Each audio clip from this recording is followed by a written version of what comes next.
प्यारे बच्चों, स्वागत है आपका एक बार फिर। और हम पढ़ रहे थे इलास्टिसिटी।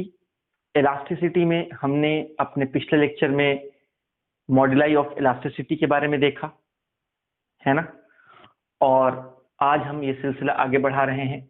हमने पिछले लेक्चर में ब्रेकिंग स्ट्रेस पे भी बात की थी कि ब्रेकिंग स्ट्रेस एक कांस्टेंट होता है किसी गिवन मटेरियल के लिए, और ब्रेकिंग स्ट्रेस जो होता है वो breaking force upon area of cross section होता है किसी वायर के लिए। तो यहाँ पे कुछ और टर्म्स है जो हमें जानना जरूरी है, जैसे कि factor of safety. Factor of safety, factor of safety dear students एक रेशियो है ब्रेकिंग स्ट्रेस और वर्किंग स्ट्रेस का। वर्किंग स्ट्रेस यानी क्या? वर्किंग स्ट्रेस जो है वो आपके लोड पे डिपेंड करता है कि हम कितना लोड दे रहे हैं। जैसे कि एग्जाम्पल से समझते हैं, जैसे कि डियर स्टूडेंट्स मान लो लिफ्ट का हमको पता है। लिफ्ट लिफ्ट जो हम यूज करते हैं घरों के अंदर, अपार्टमेंट्स के अंदर जो लिफ्ट हम यूज करते हैं, लिफ्ट एक एक्चुअली एक रोप और पुली सिस्टम होता है जिसके थ्रू वो लिफ्ट काम करती है। तो वो जो रस्सी होती है जिसके थ्रू लिफ्ट नीचे जाती है, जिसके थ्रू लिफ्ट ऊपर आती है, उस रस्सी का एक फैक्टर ऑफ सेफ्टी होता है। आपने देखा होगा लिफ्ट के अंदर लिखा होता है कि इतने किलो से ज्यादा अलाउड नहीं है, या इतने नॉट मोर देन 6 पर्सन, 6 लोग ही मैक्सिमम इसमें आ सकते हैं, ऐसा लिखा होता है, 4 लोग ही आ सकते हैं। तो वो जो जितने लोगों के लिए डिजाइन की गई है उसी को हम बोलते हैं वर्किंग स्ट्रेस, यानी वो रस्सी कितना लोड झेल सकती है। वर्किंग स्ट्रेस उसका अलग होता है, ब्रेकिंग स्ट्रेस अलग होता है। तो जनरली क्या होता है कि वर्किंग स्ट्रेस कम रखा जाता है ब्रेकिंग स्ट्रेस से। यानी ब्रेकिंग स्ट्रेस अगर मान लो 1000 पास्कल है तो वर्किंग स्ट्रेस जो है वो 100 पास्कल होगा, ऐसा है। तो जानबूझ के ब्रेकिंग स्ट्रेस से कम वर्किंग स्ट्रेस रखा जाता है। यानी अगर ऐसा लिखा है कि 6 लोगों से ज्यादा लिफ्ट में नहीं चढ़ सकते, इसका मतलब है कि 7, 8, 9 भी चढ़ सकते हैं, डिपेंडिंग की फैक्टर ऑफ सेफ्टी कितना ज्यादा रखा गया है। इंडिया में जनरली डियर स्टूडेंट्स बहुत कम फैक्टर ऑफ सेफ्टी रखा जाता है, फॉरेन कंट्रीज में फैक्टर ऑफ सेफ्टी काफी ज्यादा रखा जाता है। तो जो फैक्टर ऑफ सेफ्टी है वो डिसाइड करता है कि कितना ज्यादा आपका जो जो रस्सी है या जो आपने डिवाइस बनाया है वो कितना ज्यादा सेफ है। एनीवेज आगे बढ़ते हैं। तो बस इस फॉर्मूला को बस आपको याद रखना है और कुछ नहीं। अब हम देखते हैं breaking of wire under its own weight. तो कई बार क्या होता है कि वायर को जब हम हैंग करते हैं तो अलग से कोई वेट लगाने की जरूरत नहीं पड़ती है, उसका खुद का ही वेट होता है जो उसको नीचे खींचता है और उसको खींच के उसके अंदर स्ट्रेस और स्ट्रेन प्रोड्यूस करने की कोशिश करता है। तो उस केस में अगर वायर का खुद का भी कुछ मास है, अभी जनरली वायर का मास अगर नहीं दिया तो समझो कि वायर मासलेस है, यानी नेग्लिजिबल मास है उसका। लेकिन अगर वायर का मास दिया है तो उसका खुद का मास भी आपको कंसिडर करना पड़ेगा। जैसे जनरली अगर इस तरह से आपको वायर दिया है और नीचे मास m दिया है, तो यहाँ पर इस वायर पे लगने वाला जो वेट है जो वो आपको mg लेना पड़ेगा। पर अगर वायर का भी मास है तो फिर वायर का भी वेट लेना पड़ेगा और ये एक्सटर्नल वेट भी लेना पड़ेगा। दोनों के वेट को एडअप करके आपको वहां पे स्ट्रेस कैलकुलेट करना पड़ेगा। लेकिन अगर मान लो बाहर से कोई ब्लॉक नहीं लगाया है, सिर्फ वायर का अपना खुद का मास है, तो उसके अपने वेट की वजह से क्या होगा वो हम यहाँ देखने की कोशिश करते हैं। तो डिस्टेंस उसके अपने वेट की वजह से हमको पता है जो भी वेट होता है वो कहाँ एक्ट करता है, सेंटर ऑफ ग्रेविटी पे एक्ट करता है। तो ये वायर का सेंटर लिया है मैंने, यानी ये जो लेंथ है, ये लेंथ कितनी है? ये वाली लेंथ हमारी L/2, ये L/2 लेंथ है डियर स्टूडेंट्स। तो L/2 लेंथ पर यहाँ पर इस सेंटर ऑफ ग्रेविटी से इसका वेट mg एक्ट कर रहा है, जहाँ m is the mass of the wire. तो हमको पता है कि डेल्टा L क्या होता है? FL/AY होता है। ये F क्या है? ये एक्चुअली लोड है। यहाँ पे लोड कौन है? वायर का खुद का वेट हमारा लोड है। और ये लोड किस लेंथ पे एक्ट कर रहा है? तो यहाँ पर अगर हम ध्यान से देखें तो लोड का पॉइंट ऑफ एक्शन ये है, यानी इतने लेंथ के ऊपर वो लोड एक्ट कर रहा है, यानी L/2 लेंथ के ऊपर वो लोड एक्चुअल में एक्ट कर रहा है। तो ये लोड इस लेंथ के ऊपर, यानी ये लोड इस लेंथ के ऊपर एक्ट कर रहा है, इसीलिए लेंथ की जगह पर हमने क्या रखा? L/2 रखा। ठीक है, upon cross sectional area into Young's modulus. और फिर हम क्या कर रहे हैं, हमको पता है कि मास क्या होता है? मास होता है डेंसिटी इंटू वॉल्यूम। तो ये mass of wire is nothing but density of wire into volume of wire. और ये GL/2AY, ये वाला 2 जो है वो नीचे आ गया तो ये 2AY हो गया। अब कुछ नहीं, अब हमें पता है डियर स्टूडेंट्स कि ये जो वॉल्यूम है, वॉल्यूम क्या होता है, एरिया इनटू लेंथ, यानी cross sectional area of the wire, ये मैंने यहाँ ए से रिप्रेजेंट किया है, cross sectional area of the wire into the total length of the wire. यहाँ पर हम टोटल लेंथ ले रहे हैं। टोटल लेंथ क्यों ले रहे हैं? क्योंकि डिस्टेंस टोटल वॉल्यूम के लिए तो टोटल लेंथ लेना पड़ेगा ना, क्योंकि टोटल मास लिया है, टोटल मास के लिए टोटल वॉल्यूम के लिए टोटल लेंथ। तो अब क्या होगा कि ऊपर और नीचे cross sectional area cancel out हो जाएगा और ये लेंथ लेंथ मल्टीप्लाई हो जाएगा। अल्टीमेटली हम डेल्टा एल क्या लिख पाएंगे, L square rho g upon 2y। यहाँ पर एल क्या है, L total length of the wire है, total initial length of the wire.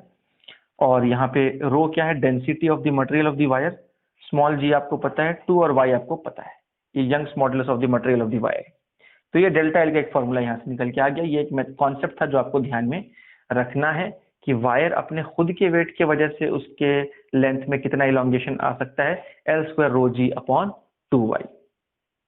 ठीक है, तो अब हम जो है आगे बढ़ते हैं डियर स्टूडेंट्स। यहाँ कुछ और बातें हैं जो हमको ध्यान में रखनी है, जैसे कि अगर हमसे ये पूछा जाए कि बताइए वायर की कितनी लेंथ रखी जाए कि वो अपने ही वेट से ब्रेक हो जाए, ऐसा भी हो सकता है डियर स्टूडेंट्स। यहाँ पर क्या हो रहा था कि अपने ही वेट की वजह से उसके लेंथ में कुछ बदलाव आ रहा था। तो ऐसा भी हो सकता है कि लेंथ में बदलाव आते आते टूट जाए वायर, है ना। तो अगर ये पूछा जाए कि बताइए इस वायर की लेंथ मैक्सिमम कितनी हम रख सकते हैं या कितने लेंथ इसको रखें तो वो अपने ही वेट की वजह से ब्रेक हो जाए, तो उसके लिए हम ये ब्रेकिंग फोर्स का फॉर्मूला इस्तेमाल करते हैं। हमने अपने लास्ट सेशन में देखा था डियर स्टूडेंट्स के जो ब्रेकिंग फोर्स होता है वो breaking stress into cross sectional area of the wire होता है, जिसमें मैंने आपको बताया था कि ये जो टर्म है ये कांस्टेंट होता है, ये बस मटेरियल पे डिपेंड करता है, ठीक है। पर ब्रेकिंग फोर्स जो है वो एरिया के डायरेक्टली प्रोपोर्शनल है, यानी रेडियस के स्क्वायर के डायरेक्टली प्रोपोर्शनल है। इसकी बात हम अपने पिछले सेशन में कर चुके हैं। तो अब बात यह है कि जो वायर का वेट है वो अभी किसके बराबर हो गया है, ब्रेकिंग फोर्स के बराबर हो गया। यानी ये जो वेट है, हम इस लेंथ को लंबा करते गए, तो जब लेंथ को बड़ा कर रहे हैं तो वैसे वैसे वेट बढ़ रहा है, तो फाइनली एक ऐसा वेट अटेन हो गया, एक ऐसा लेंथ मिला हमको जिस लेंथ के लिए उसका वेट ब्रेकिंग फोर्स के इक्वल हो गया। तो जब इसका वेट ब्रेकिंग फोर्स के इक्वल हो गया तो उसके करस्पॉन्डिंग जो लेंथ है उसी लेंथ को हम क्या बोल रहे हैं, एल लेंथ।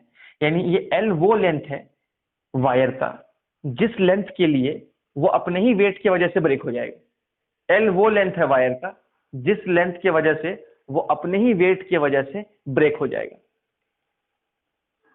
क्योंकि अभी फिलहाल उस लेंथ के लिए जो उस वायर का वेट है वो उसके ब्रेकिंग फोर्स के बराबर हो चुका है। तो अभी हम यहाँ पे क्या बोल सकते हैं कि the weight of the wire is equal to the breaking force right now.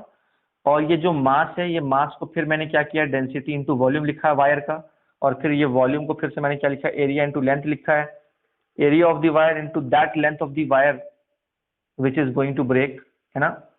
और फिर यहाँ पे क्या हुआ, ये डेंसिटी का स्क्वायर हो गया, और यहाँ पर सॉरी ये जी है, गलती से इसको मैंने रो लिख दिया डियर स्टूडेंट्स, तो ये जी है, ठीक है। तो अब अल्टीमेटली ये क्या हो जाएगा, तो ये जो ब्रेकिंग स्ट्रेस है वो हो जाएगा rho into L into g.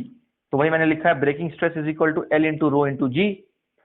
अब यहाँ पे एक बड़ी दिलचस्प बात आ गई है। यहाँ पे आपके माइंड में ये सवाल आ सकता है कि ब्रेकिंग स्ट्रेस लेंथ के डायरेक्टली प्रोपोर्शनल हो गया, ऐसा कैसे बाबा, जबकि हमने तो सीखा था कि ब्रेकिंग स्ट्रेस जो होता है वो एक लेंथ और रेडियस एरिया वगैरह से इंडिपेंडेंट है, वो सिर्फ और सिर्फ मटेरियल पे डिपेंड करता है।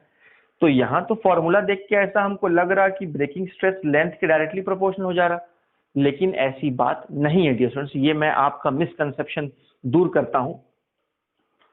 फिलहाल तो आप इसको कांस्टेंट मानो क्योंकि ये तो कांस्टेंट है भैया। अब दो चीजें बचती हैं, लेंथ यानी वो लेंथ जिस लेंथ पे वो वायर ब्रेक हो जा रहा है, और ये density of the material of the wire, ठीक है।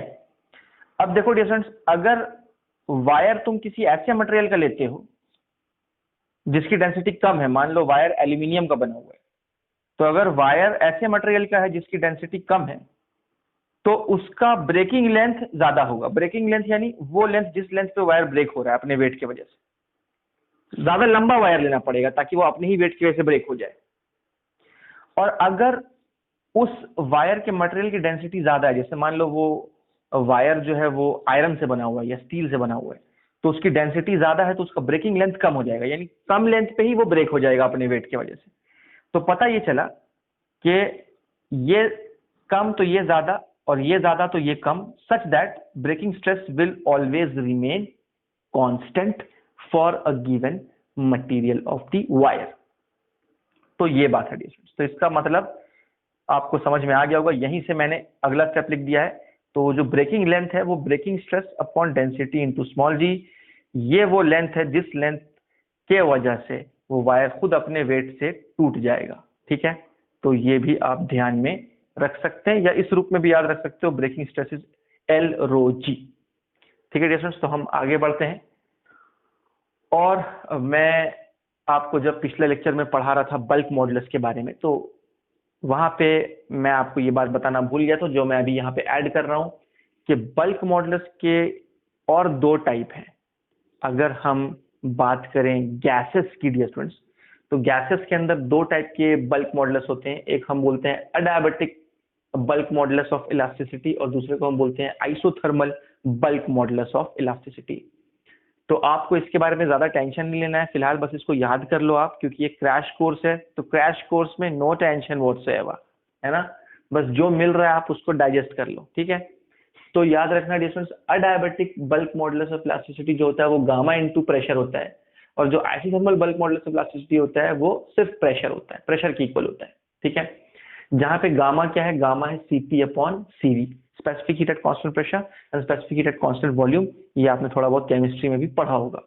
तो मोनो एटॉमिक डायटोमिक हर गैस के लिए अपना अपना गामा होता है, वो वैल्यूज आपको याद भी होंगी, वही वैल्यू आपको ध्यान में रखना है। तो कभी कभी वो क्वेश्चन पूछते हैं कि बताइए अडायबेटिक बल्क मॉडुलस बड़ा है या आइसोथर्मल बल्क मॉडुलस बड़ा है, तो कौन बड़ा होगा डियर स्टूडेंट्स?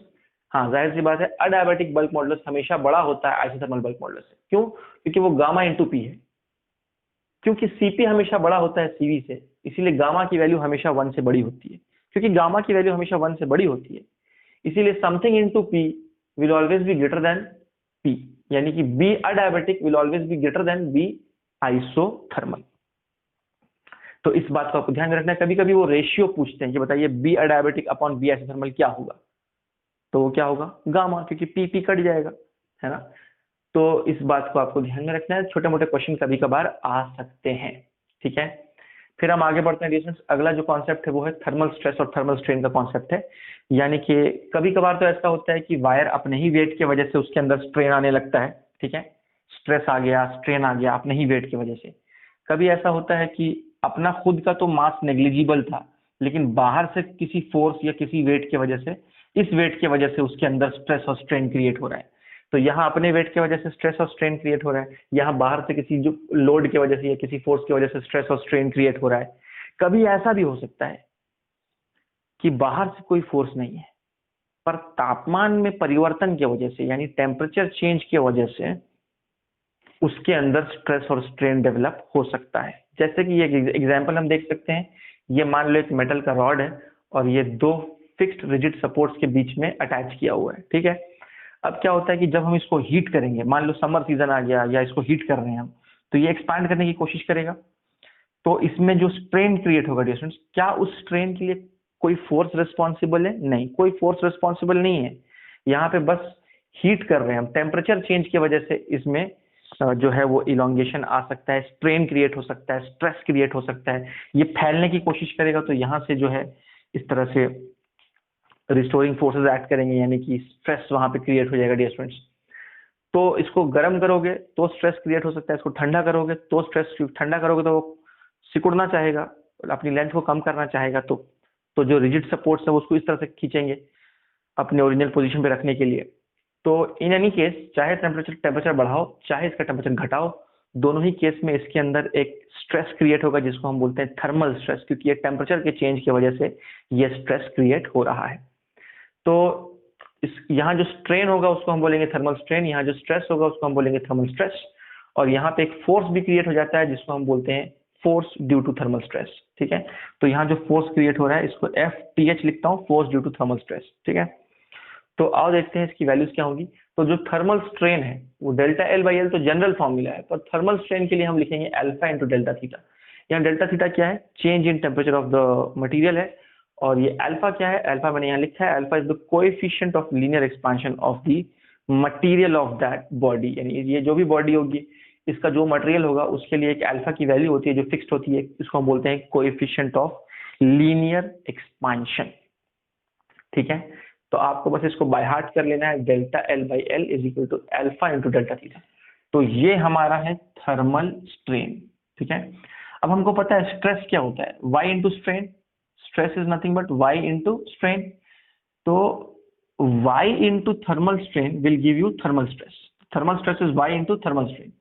ठीक है, और हमें यह भी पता है कि जो स्ट्रेस होता है, स्ट्रेस क्या होता है, force upon area. Force upon area में एरिया उधर भेज दो तो इधर क्या बचेगा, फोर्स। अब ये देखो ये एरिया उधर चला गया, तो फोर्स अपॉन एरिया में जब एरिया उधर गया तो इधर क्या बचा, force. Force due to thermal stress, ये कोई ऐसा वैसा फोर्स नहीं है, ये फोर्स किसकी वजह से आ रहा है, ये फोर्स थर्मल स्ट्रेस की वजह से आ रहा है। तो force due to thermal stress हो जाएगा Y A alpha delta theta. तो ये तीन चीजें हैं, thermal strain, thermal stress and force due to thermal stress.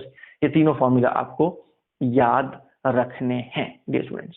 ठीक है, उसके बाद हम आगे बढ़ते हैं। अगला जो कॉन्सेप्ट है वो है इलास्टिक पोटेंशियल एनर्जी का कॉन्सेप्ट।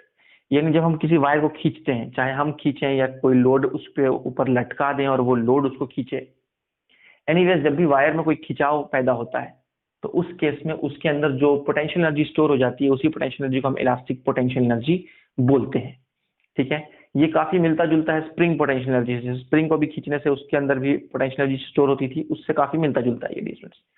तो इसका एक फार्मूला तो ये है half into force into elongation, half into force into elongation.